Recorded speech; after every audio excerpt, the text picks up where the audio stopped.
दोस्तों, आज की कहानी एक इमोशनल कहानी है जिसे देखने के बाद आपको एहसास होगा कि इस मतलबी दुनिया में सरवाइव करने के लिए एक सच्चे दोस्त का होना कितना जरूरी है। क्योंकि कई बार हमारे अपने भी हमसे केवल स्वार्थ की वजह से ही हमसे रिश्ता रखना चाहते हैं। तो चलिए दोस्तों, हमारी आज की जबरदस्त कहानी को शुरू करते हैं। लेकिन कहानी शुरू करने से पहले मैं आपसे एक रिक्वेस्ट करना चाहूंगा। अगर ये कहानी आपको सच में पसंद आती है तो आप इस चैनल को सब्सक्राइब जरूर करेंगे और मेरे 150 सब्सक्राइबर के टारगेट को अचीव करने में मेरी हेल्प जरूर करेंगे।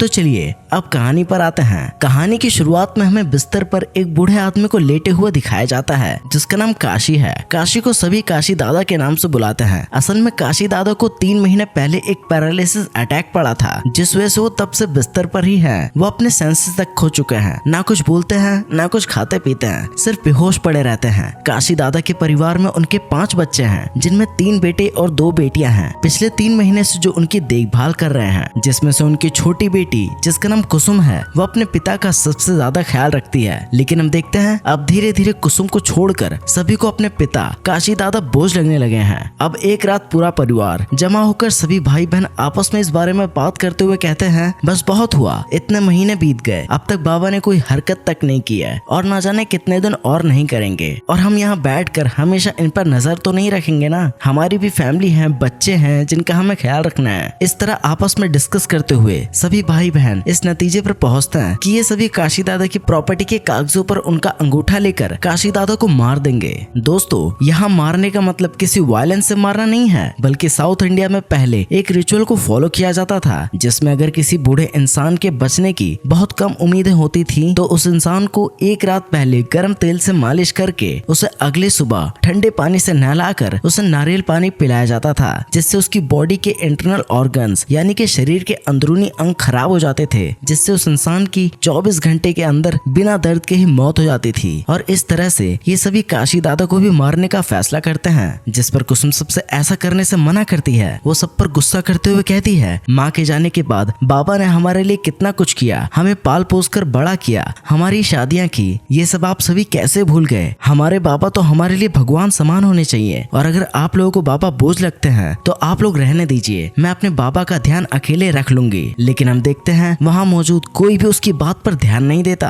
तभी हम देखते हैं काशी दादा की अचानक ही आंख खुल जाती है और वो होश में आ जाते हैं और वो अपने बच्चों के बीच हो रही इन बातों को सुन लेते हैं। अब ये सब सुनकर काशी दादा को मन ही मन बहुत दुख होता है। वो कहते हैं, मैंने अपने बच्चों को पाल पोस कर इतना बड़ा किया, इनका इतना ख्याल रखा, इतने सालों में एक आंच तक आने नहीं दी, और ये सब केवल कुछ ही महीनों में मुझसे हार गए। अब थोड़ी देर बाद सभी वापस काशी दादा के कमरे में आते हैं, जहाँ आकर ये देखते हैं काशी दादा अपने बिस्तर पर नहीं थे। असल में काशी दादा अपने बच्चों का ऐसा रूप देखकर उनके साथ अब एक मिनट भी नहीं रहना चाहते थे, इसलिए वो वहाँ से भाग गए। काफी देर चलने के बाद वो एक जगह थक कर बैठ जाते हैं, जहाँ से थोड़ी देर बाद एक आदमी बाइक से गुजर रहा होता है, जो कि काशी दादा को बीच रोड पर बैठा हुआ देख लेता है। अब वो उनसे पूछता है, क्या बात है बाबा, आप हाफ क्यों रहे हो? जिस पर काशी दादा हाथ से इशारा करते हुए कहते हैं, उन्हें प्यास लगी है, जिस वजह से उनकी थोड़ी सांस फूल रही है। जिसके बाद वो लड़का अब उन्हें पानी पिलाता है। जिसके बाद काशी दादा उसे बस स्टैंड तक की लिफ्ट मांगते हैं और वो लड़का अब काशी दादा को अपनी बाइक से बस स्टैंड पर लाकर छोड़ देता है। अब काशी दादा किसी भी रैंडम बस में बैठकर अपने बच्चों की सोच के बारे में सोचने लगते हैं और अपनी किस्मत पर रोने लगते हैं। तभी कंडक्टर काशी से पूछता है, बाबा कहाँ की टिकट काटूं आपकी? अब काशी उसे जवाब देते हुए कहता है, जहाँ तक ये बस जाएगी मुझे वहाँ तक की टिकट दे दो, यानी कि आखिरी स्टॉप की, क्योंकि आज मुझे कहाँ जाना है ये मुझे भी नहीं पता है। वहाँ हम देखते हैं काशी दादा के बच्चे उन्हें जगह जगह भटक कर ढूंढना शुरू कर देते हैं। वो अपने हर उस रिश्तेदार से संपर्क करते हैं जहाँ काशी दादा जा सकते थे, यहाँ तक कि उनके दोस्तों से भी काशी दादा के बारे में पता कर लेते हैं, लेकिन कहीं से भी उन्हें काशी दादा का कोई सुराग नहीं मिलता। यहाँ अगले दिन हम देखते हैं काशी जिस बस में बैठा हुआ था वो बस अचानक से ही खराब हो जाती है, जिस वजह से सभी को बस से उतरना पड़ता है। और अब बस वाला सभी से कहता है, बस बनने में अभी थोड़ा समय लगेगा, इसीलिए मैंने फोन करके दूसरी बस को मंगवा लिया है, जो कि आधे घंटे में यहाँ आ जाएगी, तब तक आप इंतजार कीजिए। तभी काशी बाबा, जिन्होंने काफी समय से कुछ भी नहीं खाया था, केवल ग्लूकोज की बोतल पर ही ही जिंदा थे। उनको अब जोरों की भूख लगती है, लेकिन काशी के पास अब इतने पैसे नहीं होते कि वो कहीं अच्छे से होटल में जाकर कुछ खा सके। इसीलिए अब वो भगवान से प्रार्थना करने लगते हैं। तभी उन्हें पास ही में एक मंदिर से घंटे की आवाज सुनाई देती है, जहाँ लंगर चल रहा था। अब काशी तुरंत ही वहाँ आ जाते हैं और लंगर में मिल रहे प्रसाद से अपना पेट भर लेते हैं। अब काशी ने बड़े दिनों बाद गर्मा गर्म पेट भर खाना खाया था, जिससे अब उसे नींद आना शुरू हो जाती है। अब काशी सोचते हैं जब तक दूसरी बस आ रही है क्यों ना यही मंदिर में ही थोड़ा आराम कर लिया जाए, लेकिन बस का इंतजार करते करते उसे न जाने कब नींद आ गई, उसे पता ही नहीं चला।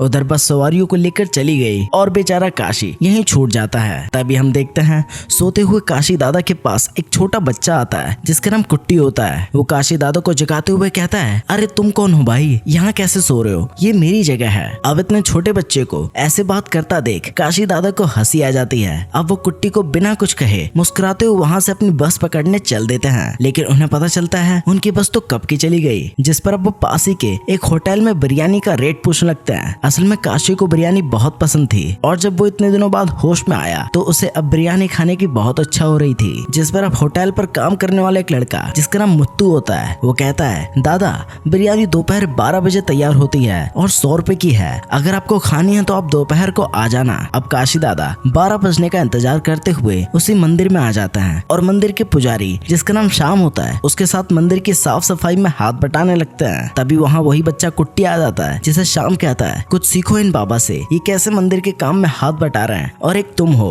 जिस पर कुट्टी कहता है, हाँ मैंने सीखा इनसे कि कैसे भरी दोपहरी में खराटे मारे जाते हैं। अब कुट्टी के मुंह से ये बात सुनकर काशी को दोबारा से उस पर हंसी आ जाती है और इतने में कुट्टी वहाँ से चला जाता है। अब शाम काशी से कुट्टी के किए हुए मजाक पर माफी मांगता है, जिस पर उसे जवाब देते हुए काशी कहता है, नहीं बेटा मुझे बुरा नहीं लगा, बल्कि तुम्हारे बेटे को देखकर मुझे तो हंसी आती है और मेरे पोते की याद भी, क्योंकि वो तुम्हारे बेटे ही जितना बड़ा है। अब शाम कहता है, असल में बाबा कुट्टी मेरा बेटा नहीं है, बल्कि उसे तो उसके माँ बाप पैदा होते ही मंदिर में छोड़कर चले गए थे और तब से यहीं पर है और हम सब मिलकर इसका ख्याल रखते हैं। लेकिन कुट्टी दिमाग का बड़ा तेज है, इसलिए इसका स्कूल में एडमिशन भी दिलवाना है, लेकिन अभी पैसों की दिक्कत होने की वजह से उसका दाखिला नहीं हो पा रहा। अब ये देखकर काशी अपने बच्चों के बारे में सोचकर दुखी होने लगता है और सोचने लगता है, एक तरफ उसके बच्चे जो उसे मारना चाहते हैं, लेकिन दूसरी तरफ बेचारा कुट्टी जिसके माँ बाप ने ही उसे छोड़ दिया। अब हमें थोड़ी देर बाद का सीन दिखाया जाता है, जहाँ अब 12 बजे काशी होटल में बिरयानी खाने आ जाता है। अब होटल का मालिक काशी से पूछता है, बाबा आपको इस गाँव में पहले कभी नहीं देखा, आप कहाँ से आए हो। अब काशी उस होटल वालों को कोई जवाब ना देते हुए बिरयानी आने का इंतजार करने लगता है। अब मुत्तू काशी दादा को बिरयानी दे ही रहा होता है कि तभी वहाँ कुट्टी आ जाता है, जो कि होटल वाले से कहता है, अरे काका इस आदमी को बिरयानी देने से पहले क्या आपने इससे पूछा कि इसके पास 100 रुपए है भी या नहीं। अब ये सुनकर होटल वाला काशी दादा के पास आकर बिरयानी के पैसे मांगने लगता है। अब काशी जब अपनी जेब टटोलता है तो उसे पता चलता है कि उसके पास तो सच में पूरे 100 रुपए नहीं थे,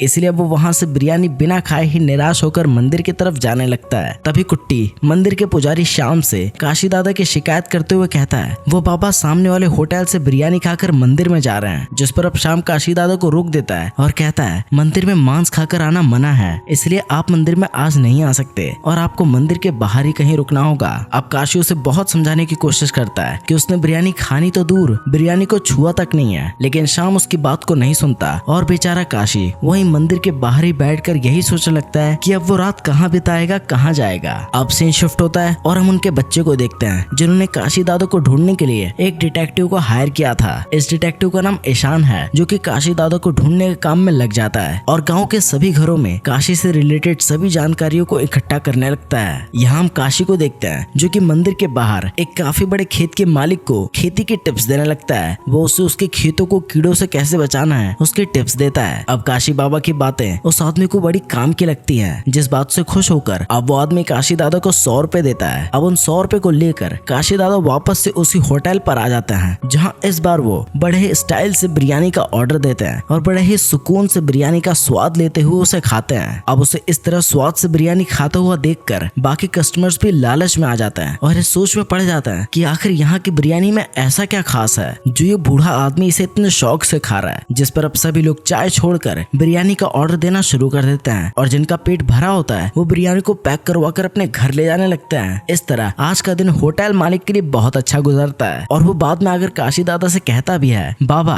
आप कल भी इसी समय होटल में आ जाना, बिरयानी आपको तैयार मिलेगी। उधर डिटेक्टिव काशी दादा के घर में देखता हुआ नोटिस करता है कि वहाँ रस्सियों को अलग अलग तरह से डिजाइन में बांधा गया था, जिसके बारे में अब वो काशी दादा के बड़े बेटे स्वामी से पूछता है, जिस पर वो उसे जवाब देते हुए कहता है, हमारे बाबा के पास रस्सियों को तरह तरह से बांधने का अलग ही गुण था। वो रस्सियों को बहुत सारे स्टाइल में ऐसे बांध सकते थे जिसे आसानी से खोल पाना किसी के बस की बात नहीं थी। अब ईशान इस पॉइंट को भी नोट कर लेता है। अब सीन शिफ्ट होता है और हमें वापस से मंदिर का सीन दिखाया जाता है, जहाँ हम देखते हैं आज एंडोर्समेंट वाले मंदिर की तहकीकात करने आए हुए थे। अब वो मंदिर के सुपरवाइजर को बुलाकर पूछते हैं कि इस मंदिर में इतना चढ़ावा आता है, लेकिन उसके बावजूद भी हमें लगता है सरकार को बहुत ही कम चढ़ावा भेजा जाता है। क्या ये बात सही है? तुम किसी तरीके की गड़बड़ी तो नहीं कर रहे हो? अब सुपरवाइजर ऑफिसर्स की बात का कोई जवाब देता, उससे पहले ही कुट्टी बीच में बोल पड़ता है। वो कहता है, सर आप हमारे काका पर शक कर रहे हो? हमारे काका तो इतने ईमानदार हैं कि वो तो मंदिर में चढ़ाया गया सारा पैसा लेकर अपने घर जाते हैं और पर्सनली उन्हें गिनकर वापस मंदिर में लाकर रख देते हैं। अब कुट्टी ने ऐसा इसलिए कहा क्योंकि उसे ऐसा लग रहा था कि वो सच कहकर सुपरवाइजर की मदद कर रहा है, लेकिन उसे कहाँ पता था कि अनजाने में उसने कितनी बड़ी गलती कर दी है, क्योंकि मंदिर के चढ़ावे को कोई भी घर नहीं ले जा सकता, उसे गिनकर मंदिर में ही रखा जाता है। अब कुट्टी एक छोटा सा बच्चा ही है, जिससे सच में अब तक ऐसा ही लग रहा था कि वो सुपरवाइजर उन पैसों को घर गिनने ले आता है, लेकिन उसने अनजाने में सुपरवाइजर की पोल खोल दी थी, जिसके बाद एनफोर्समेंट की टीम उसे अगले हफ्ते सीनियर्स के सामने जवाब देने का ऑर्डर देती हुई वहाँ से चली आती है। अब जैसे ही वो सभी वहाँ से जाते हैं, सुपरवाइजर गुस्से में आकर कुट्टी के ऊपर हाथ छोड़ देता है और उसकी खूब पिटाई करता है, और जब शाम पुजारी उसे रोकने की कोशिश करता है तो वो उसकी एक नहीं सुनता।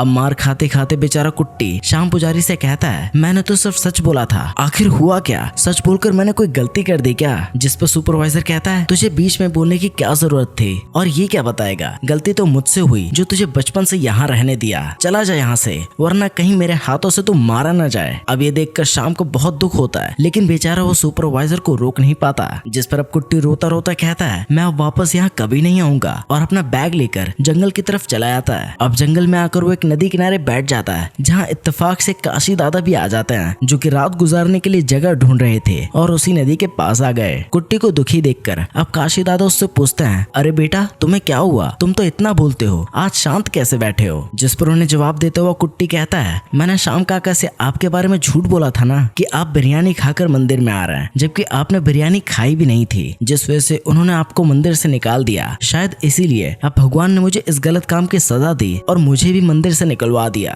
अब इतने छोटे बच्चे के मुंह से इतनी बड़ी बात सुनकर काशी सोचता है, पुजारी ने सच ही कहा था, ये बच्चा तो बहुत ही होशियार है। तभी कुट्टी कहता है, आपका नाम क्या है? मेरा नाम कुट्टी है। अब काशी दादा उसे अपना नाम बताता है, जिस पर कुट्टी हंसने लगता है और कहता है, इतना बड़ा भी किसी का नाम होता है क्या? इसे हम छोटा करते हैं, आज से आपका नाम केडी है, काशी का के और दादा का डी। अभी सुनकर काशी हंसने लगता है और इस तरह इन दोनों के बीच दोस्ती हो जाती है। अब सीन शिफ्ट होता है और हमें उस डिटेक्टिव का सीन दिखाया जाता है, जिसे वही लड़का मिलता है जिसने कुट्टी को बस स्टैंड छोड़ा था, और जब डिटेक्टिव उसे काशी का फोटो दिखाता है तो वो उसे पहचान जाता है और उसे सारी जानकारी दे देता है कि उसने उन्हें किस बस में बिठाया था। वहीं हम देखते हैं काशी दादा और कुट्टी अब एक दूसरे मंदिर में आ जाते हैं, जहाँ आज की रात वो रहने वाले हैं, जहाँ काशी अब उसे अपनी कहानी बताता है कि उसके बच्चे आखिर उसके साथ क्या करने वाले थे। जिस पर कुट्टी कहता है, अरे दोस्त तुम्हारे बच्चे तो तुम्हें मारने वाले थे, लेकिन तुम्हारी किस्मत अच्छी थी कि तुम्हें होश आ गया और तुम भाग आए। लेकिन मेरा सोचो, मेरे माँ बाप ने तो मुझे बचपन में ही मरने के लिए छोड़ दिया, लेकिन क्या मैं तुम्हारी तरह उदास हूँ? फिर तुम क्यों उदास हो? चलो छोड़ो पुरानी बातें, बहुत हुआ रोना धोना, चलो एंजॉय करो।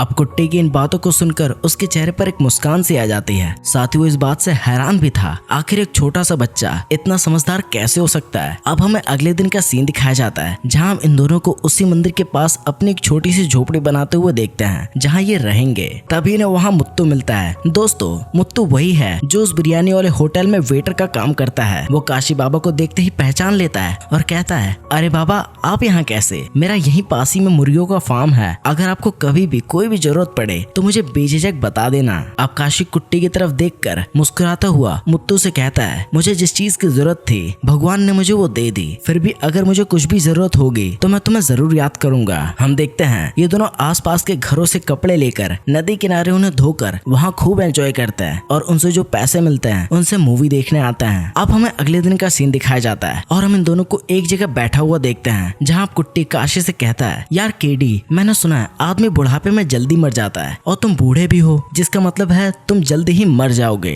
तो तुम मुझे बताओ तुम्हारी आखिरी इच्छाएं क्या हैं जिन्हें तुम मरने से पहले पूरा करना चाहते हो? लेकिन किन्हीं वजहों से पूरा नहीं कर पाए। अब ये सुनकर काशी फिर से हंसने लगता है और मन ही मन कहता है, मैंने अपनी सारी जिंदगी अपने बच्चे की ख्वाहिशें पूरा करने में निकाल दी और आज ये छोटा सा बच्चा मुझसे मेरी ख्वाहिशें पूछ रहा है, जबकि मेरे बच्चों ने कभी इस बारे में सोचा तक नहीं। तभी कुट्टी फिर से कहता है, अरे दोस्त कहाँ खो गए, बताओ ना अपनी इच्छाएं जो अभी तक पूरी करनी बाकी हैं। जिसके बाद अब काशी एक एक करके अपनी ख्वाहिशें कुट्टी के आगे रख देता है और फिर टोटल 9 ख्वाहिशें सामने आती हैं, जो होती है रजनीकांत के जैसे ड्रेस पहनना, बिरयानी खाना, काला कोट पहनकर फोटो खिंचवाना, विलायती दारू पीना, एक मूवी में एक्टिंग करना, अपने दोस्त को अपनी बाइक के पीछे बिठाकर घुमाना, एक मूवी में काम करना, ट्रेन के एसी कोच में ट्रैवल करना और अपने मन पसंद का काम करके पैसे कमाना और लास्ट में पढ़ना लिखना सीखना।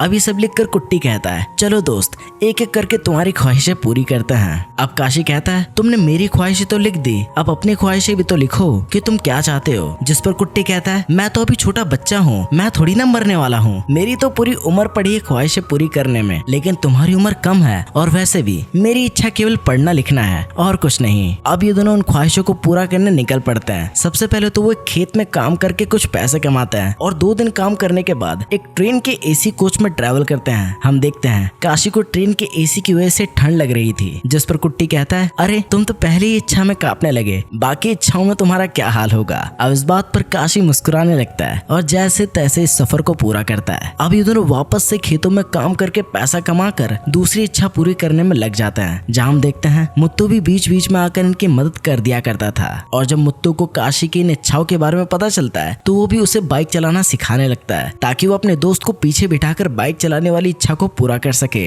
अब एक दिन काशी और कुट्टी वापस से बिरयानी खाने उसी होटल में आ जाते हैं, जहाँ ये दोनों जब बिरयानी खा रहे होते हैं तो काशी फिर से बड़े चाव से ऐसे बिरयानी खाता है कि आसपास के सभी लोग लालच में आकर बिरयानी ऑर्डर करने लगते हैं। और आज एक बार फिर से काशी की वजह से होटल के मालिक को बड़ा फायदा होता है। अब ये देखकर कुट्टी के दिमाग की बत्ती जलती है और वो उस होटल के मालिक के पास जाकर कहता है, देखा तुमने मेरा दोस्त केडी कितना किस्मत वाला है, वो जहाँ भी जाता है पैसा उसके पास खुद ही खींचा चला आता है। इस पर मालिक कहता है, कुट्टी तू सही कह रहा है, पिछली बार भी जब ये बाबा यहाँ बिरयानी खाने आए थे तो मेरी बहुत अच्छी सेल हुई थी। अब कुट्टी कहता है, ठीक है फिर अब से तुम रोज इन्हें बिरयानी और 100 रुपए देना, जिससे रोज तुम्हारे यहाँ आएंगे, फिर रोजाना तुम्हारी अच्छी सेल हो जाया करेगी। अब मालिक कहता है, मजाक कर रहे हो क्या, भला मैं फ्री में बिरयानी और 100 रुपए क्यों दूंगा। जिस पर कुट्टी कहता है, कोई बात नहीं, तुम नहीं दोगे तो सामने वाले होटल का मालिक देगा, और अगर एक बार केडी वहाँ चला गया तो दोबारा तुम कितना भी बुलाओगे वो यहाँ तुम्हारे होटल में नहीं आने वाला, सोच लो। अब बेचारा होटल वाला कुट्टी की बातों में फंस जाता है और इस डील के लिए मान जाता है। अब ये बात जब कुट्टी काशी को बताता है तो काशी कहता है, ये बात होटल वाले से करते हुए तुम्हें डर नहीं लगा,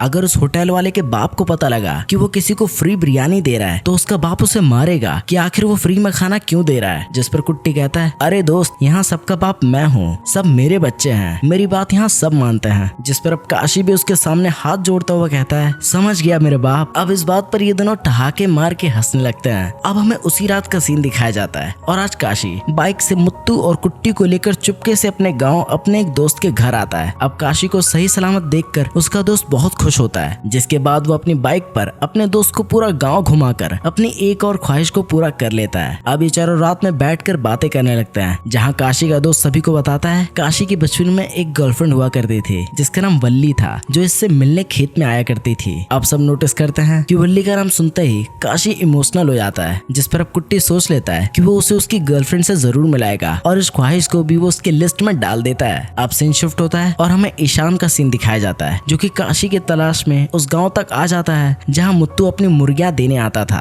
काशी ने मुत्तू को भी रस्सी बांधना सिखाया था और अभी मुत्तू के हाथ में वही स्टाइल में बंधी हुई रस्सी थी जैसे काशी बांधा करता था, जो ईशान को काशी के घर में दिखी थी। अब ईशान मुत्तू से काशी के बारे में पूछता, इससे पहले ही वो वहाँ से चला आता है। यहाँ हम देखते हैं कुट्टी काशी को पढ़ना लिखना सिखा रहा था, तभी उसे पता चलता है कि पास के गांव में एक फेस्टिवल है जिसका मेला लगा हुआ है। अब कुट्टी कहता है, काफी बच्चे वहाँ अपने माँ बाप के साथ जाते हैं, लेकिन मैं हर बार यही सोचता हूँ कि आखिर वहाँ क्या होता होगा। अब ये सुनकर काशी जरा भी नहीं रुकता और कुट्टी के साथ होटल खाने आ जाता है और कुट्टी के साथ होटल बिरयानी खाने आ जाता है और बिरयानी खाकर तुरंत कुट्टी को लेकर उस फेस्टिवल के लिए निकल पड़ता है। यहाँ हम देखते हैं ईशान काशी के बड़े बेटे के साथ आज उसी होटल तक आ जाता है जहाँ काशी बिरयानी खाने आया करता था। अब वो उन दोनों को बताता है कि आप दोनों यहाँ आने में थोड़ा लेट हो गए, क्योंकि ये दोनों अभी थोड़ी देर पहले यहाँ बिरयानी खाने आए थे और अब ये दोनों पासी के गाँव में मेला देखने निकल गए। उसी समय अब काशी के बड़े बेटे का फोन उसकी बड़ी बहन के फोन पर आता है जो कि उसे बताती है बैंक वालों ने किस्त जमा ना करने की वजह से घर का सारा सामान बाहर फेंक दिया है और घर पर कब्जा कर लिया है। प्लीज जल्दी पापा को ढूंढो और प्रॉपर्टी अपने नाम करो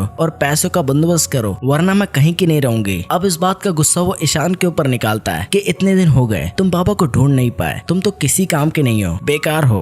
जिस पर अब ईशान 4 दिन का समय मांगता है और कहता है 4 दिन बाद तुम्हारे पापा तुम्हारे सामने खड़े होंगे। ये कहकर वो भी उस गाँव निकल जाता है जहाँ काशी और कुट्टी मेला देखने गए हैं। यहाँ कुट्टी और काशी फेस्टिवल पर पहुंचकर एक काला सूट काशी के लिए भाड़े पर लेते हैं और उसका फोटो खिंचवाते हैं, जिससे उसकी एक और इच्छा पूरी हो जाती है जो कि रजनीकांत जैसे कपड़े पहनने की इच्छा थी। अब फेस्टिवल में जब ये थोड़ा आगे बढ़ते हैं तो इन्हें एक जगह ड्रामा होता हुआ दिखाई देता है, जहाँ ये दोनों ड्रामा वालों से रोल मांगकर कॉस्ट्यूम पहनकर रजनीकांत की तरह ड्रामा करने लगते हैं और कुट्टी भी इसमें उसका साथ देता है। अब इस तरह एक और इच्छा पूरी हो जाती है, जहाँ इन दोनों को अच्छी परफॉर्मेंस के लिए अवार्ड भी दिया जाता है। और जब माइक पर उनका नाम पुकारा जाता है तो ईशान भी वहाँ भागता हुआ आ जाता है, लेकिन तब तक ये दोनों अपनी ट्रॉफी लेकर वहाँ से आगे बढ़ चुके होते हैं। ईशान अब वहाँ पहुँच जाता है जहाँ इन्होंने ड्रामा परफॉर्म किया था, जिस पर ईशान अब काशी का फोटो दिखाकर उसके बारे में पूछने लगता है, जिस पर कॉस्ट्यूम वाला कहता है अरे ये बुढ़ा तो कॉस्ट्यूम जमा करवा कर ही नहीं गया, अच्छा वो मैंने इसका एड्रेस ले लिया था। जिस पर ईशान कॉस्ट्यूम वाले से कॉस्ट्यूम के पैसे देकर काशी का एड्रेस का पन्ना फाड़ कर ले जाता है और तुरंत ही उसके घर के लिए निकल पड़ता है। फेस्टिवल खत्म होने के बाद अब वो कॉस्ट्यूम को जमा कराने कॉस्ट्यूम वाले के पास आते हैं, जिस पर वो दुकान वाला कहता है तुम्हारे पैसे तो एक आदमी ने दे दिए और तुम्हारा एड्रेस वाला पन्ना भी ले गया। अब ये सुनकर काशी समझ जाता है कि उसके बच्चे उसे ढूंढते हुए यहाँ तक पहुँच चुके हैं, इसलिए अब वो कुट्टी से कहता है हम अपने गाँव नहीं जाएंगे बल्कि यहाँ से सीधा वल्ली मेरी गर्लफ्रेंड के गाँव उससे मिलने चलेंगे। अब ये दोनों रास्ते में चलते चलते थक जाते हैं और वहीं रुककर आराम करने लगते हैं। तभी कुट्टी की नजर पास ही की एक शराब की दुकान पर पड़ती है और फिर उसे काशी की अंग्रेजी शराब वाली इच्छा याद आ जाती है, जिसके बाद वो तुरंत ही वहाँ जाकर शराब लेने की कोशिश करता है, लेकिन उम्र कम होने की वजह से दुकान वाला उसे बोतल नहीं देता। फिर जब एक आदमी वहाँ से शराब लेकर जा रहा होता है तो कुट्टी उसे एक मूवी का डायलॉग के साथ स्टाइल में कहता है अरे ओ मेरे भाई, मेरे पास पैसे हैं और मुझे मेरे दादा के लिए शराब चाहिए तो एक बोतल दो ना। जिस पर वो आदमी कहता है मैं एक फिल्म का प्रोड्यूसर हूँ और तुम मेरे सामने एक्टिंग कर रहे हो। अब ये सुनते ही कुट्टी के दिमाग की बत्ती जल जाती है और वो उस आदमी से उसकी अगली फिल्म की शूटिंग की लोकेशन और टाइमिंग पूछ लेता है, साथ ही एक बोतल भी ले लेता है। अब बोतल देखकर काशी खुश तो होता है लेकिन संकोच में होता है कि क्या अब वो एक बच्चे के आगे शराब पिएगा। जिस पर कुट्टी अब उसे कसम देते हुए उसे जबरदस्ती बोतल पीने को कहता है क्योंकि ये उसकी ख्वाहिश थी। जिसके बाद काशी कुट्टी की बात मानते हुए थोड़ी सी शराब पी लेता है और इस तरीके से उसकी एक और इच्छा पूरी हो जाती है।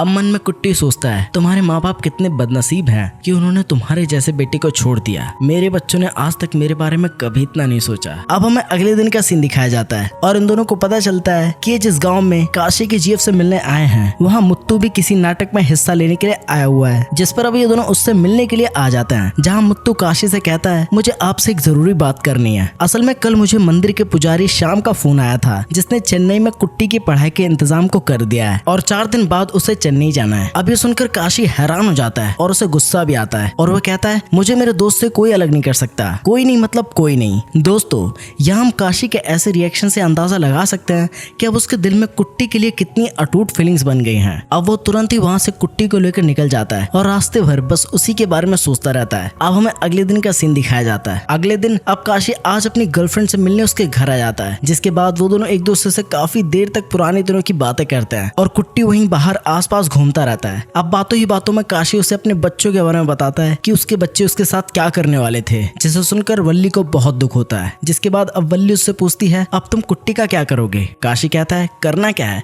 वो मेरे साथ ही रहेगा और मैं उसके साथ। इस पर अब वल्ली कहती है नहीं तुम ऐसा नहीं कर सकते। एक तरफ वो बच्चा तुम्हारी ख्वाहिशों को पूरा कर रहा है और दूसरी तरफ तुम उसकी ख्वाहिशों का गला घोट रहे हो। वो बेचारा भी बच्चा है, उसे अपना भविष्य बनाना है, दुनिया देखनी है। तुमने तो दुनिया देख ली है, अपनी जिंदगी जी चुके हो, उसको तो जीने दो। क्या तुमने कभी उसकी इच्छा को पूरा करने का सोचा है कि उसकी इच्छा क्या है। अब ये सुनते ही काशी को कुट्टी की वही बात याद आ जाती है कि मुझे तो सिर्फ पढ़ना लिखना है और कुछ नहीं। और अब काशी को एहसास होता है कि उसे कुट्टी की ख्वाहिशों को पूरा करने के लिए उसे खुद से दूर करना होगा। इसके बाद अब वो दोनों वल्ली के घर से अपने घर आने के लिए निकल पड़ते हैं, जहाँ हम देखते हैं अब काशी बस स्टॉप पर थोड़ा चुपचाप शांत सा बैठा हुआ होता है। जिस पर कुट्टी उससे पूछता है क्या हुआ दोस्त, ऐसे उदास क्यों बैठे हो, क्या वल्ली से मिलकर तुम्हें खुशी नहीं हुई। अब काशी उसे जवाब देते हुए कहता है नहीं ऐसा नहीं है, वल्ली से मिलकर मैं बहुत खुश हूँ, लेकिन मेरी खुशी की वजह वो नहीं बल्कि तुम हो, क्योंकि अब तुम पढ़ाई करने के लिए चेन्नई जा रहे हो। अब ये सुनकर कुट्टी काशी पर भड़क जाता है और उसे छोड़कर कहीं भी जाने जाने से मना करता है। अब उसकी ऐसी बातें सुनकर पहले तो काशी उसे डांटता है, लेकिन फिर उसे सीने से लगाकर रोने लगता है और उसे समझाते हुए कहता है, मेरी इतनी ख्वाहिशों को पूरा करने में इतने दिन बिता दिए, अब मेरी एक आखिरी ख्वाहिश पूरी कर दो ना। मैं चाहता हूँ तुम पढ़ो लिखो और एक बड़े आदमी बनकर देश का नाम रोशन करो और लोगों के काम आओ। और अब कुट्टी अपने दोस्त की आखिरी ख्वाहिश मानकर चेन्नई जाने के लिए तैयार हो जाता है और मान जाता है। लेकिन कुट्टी काशी से कहता है, चेन्नई जाने से पहले मुझे एक काम और करना है, जो किए बिना मैं यहाँ से नहीं जाऊंगा। जिस पर काशी कहता है, वो क्या है? अब जवाब में कुट्टी कहता है, कल तुम्हें पता चल जाएगा। फिर हमें अगले दिन का सीन दिखाया जाता है और हम कुट्टी को काशी के साथ उसी लोकेशन पर देखते हैं जहाँ फिल्म की शूटिंग हो रही थी। इत्तेफाक से कुट्टी को पता चलता है कि फिल्म में एक बूढ़े आदमी का रोल खाली है, जिसे लाश का रोल करना है, और इस रोल के लिए जिसे चुना गया था वह एक्टर आने में लेट हो गया है, जिस वजह से शूटिंग रुकी हुई थी। और अब कुट्टी के रिक्वेस्ट करने पर वो प्रोड्यूसर काशी को लाश का रोल देने के लिए चुन लेता है और इस तरीके से काशी की फिल्म में एक्टिंग करने की ये इच्छा भी पूरी हो जाती है। अब काशी कहता है,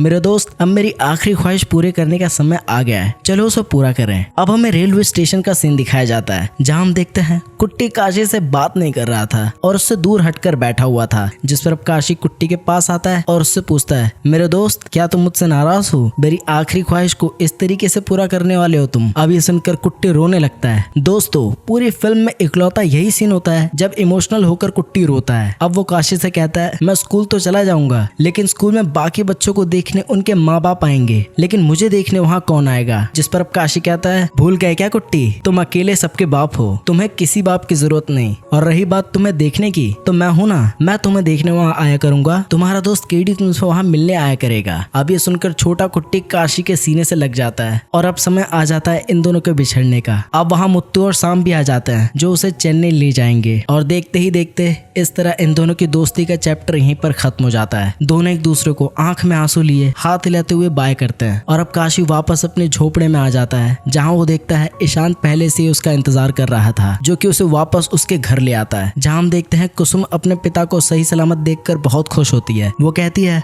बाबा आप बिना बताए कहाँ चले गए थे, कम से कम मुझे तो बता कर जाते, अब मैं आपको कहीं नहीं जाने दूंगी। जिस पर काशी कहता है, बेटा दुनिया में ऐसे और भी लोग हैं जिन्हें मेरी जरूरत है, अब इस घर को और इस घर के लोगों को मेरी जरूरत नहीं रही। अब वो अपने बेटे को बुलवाता है और अपनी जमीन जायदाद के पेपर्स उनसे मंगवाता है और सारी प्रॉपर्टी उनके नाम करने के लिए अंगूठा नहीं लगाता बल्कि साइन करता है। जिस पर उसके बच्चे हैरान होते हैं और पूछते हैं, आपको लिखना किसने सिखाया? अब काशी कहता है, मेरे बाप ने। अब हमें अगले दिन का सीन दिखाया जाता है और हम देखते हैं प्रॉपर्टी अपने नाम होते ही काशी के बच्चे काशी को मारने के लिए वो मालिश वाला प्लान फिर से तैयार करने लगते हैं। और अब वो जब काशी के कमरे में जाते हैं तो सभी देखते हैं काशी फिर से अपने रूम से गायब होता है। अब कुसुम अपने पिता को वहाँ ना पाकर मुस्कुराने लगती है क्योंकि वो अपने पिता को ऐसे मरते नहीं देखना चाहती थी। लेकिन हम देखते हैं इस बार ये सब काशी को ढूंढने की कोशिश नहीं करते क्योंकि इन्हें काशी से नहीं उसकी प्रॉपर्टी से मतलब था जो कि अभिनय मिल चुकी थी। और अब हम काशी को देखते हैं जो कि एक बार फिर से किसी बाइक वाले से लिफ्ट मांगता है, लेकिन इस बार उसे पता था कि उसकी मंजिल क्या है और वो निकल पड़ता है चेन्नई अपने बाप यानी कि कुट्टी के पास। और इसी के साथ ये कहानी फिल्म पर खत्म हो जाती है।